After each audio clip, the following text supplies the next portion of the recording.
New developments in a story that WTOC initially reported earlier this month. The Georgia Department of Agriculture has found and eradicated a yellow-legged hornet nest. The latest species of invasive hornets to hit Georgia. More nests of yellow-legged hornets were just found in Savannah. My name is Keith Delaplane, and I'm a professor of entomology at the University of Georgia. Originally from Southeast Asia, the yellow-legged hornet is known for its yellow legs, egg-shaped paper nests that often sit above ground in trees, as well as its diet of honeybees and other pollinators that play a big role in the agricultural industry. Sometimes called a bee hawk for good reason.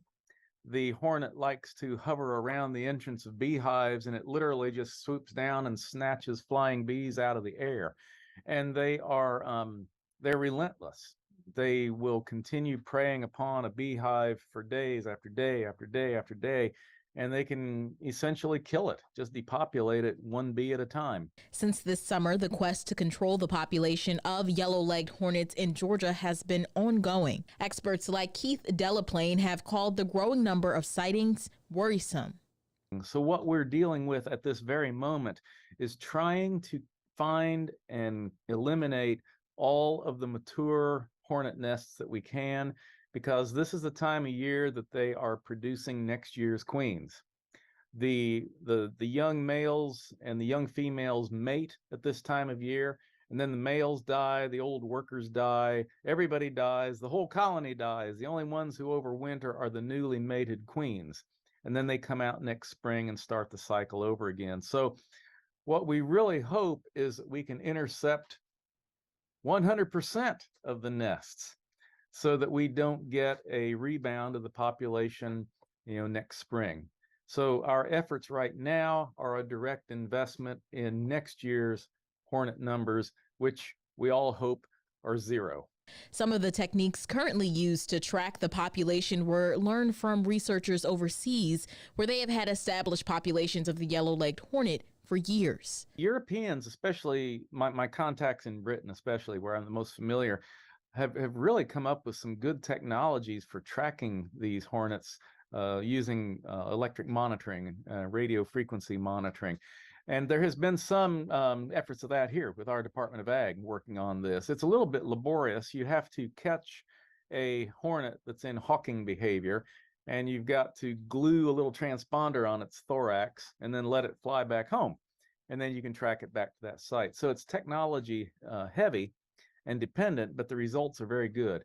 These nests are not easy to find. Very often they're way up high in a tree, like we've seen in Savannah. Oftentimes in Europe, they are in very dense bushes. They're hard to find. So without technology, I'm very pessimistic that we could ever find and eliminate all of them. But that technology exists.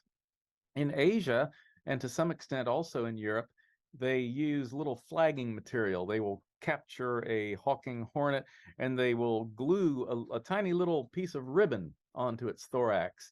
And that also makes the hornet easier to spot, so that the tracker can see what direction the hornet is going and follow it and ultimately locate the nest. So these are tricks that we've learned not only from Europe, but from Asia, where the hornet is native.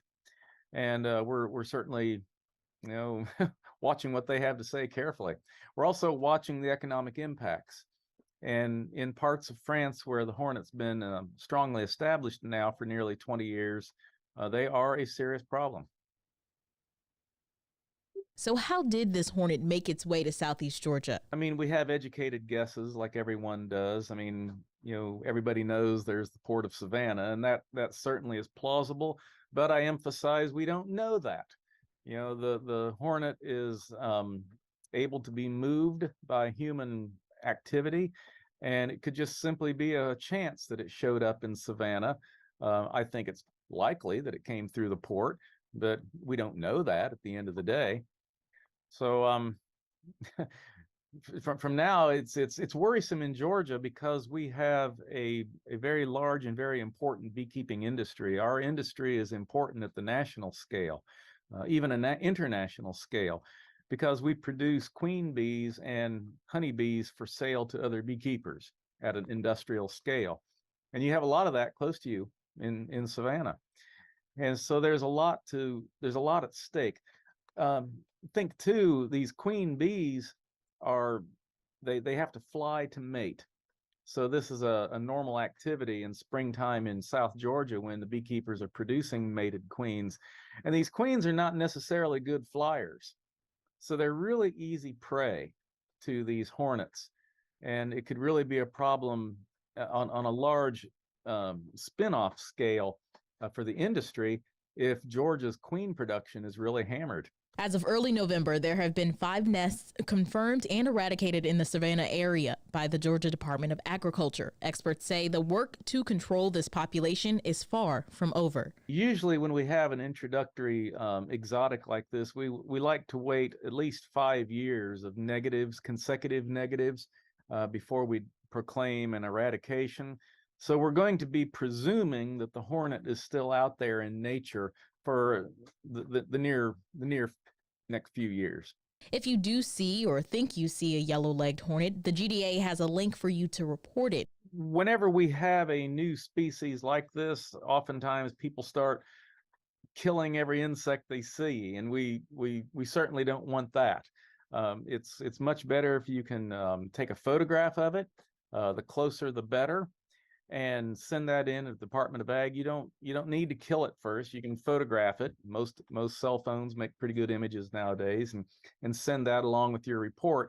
And that way, someone can tell whether they've got a real problem or just another false alarm.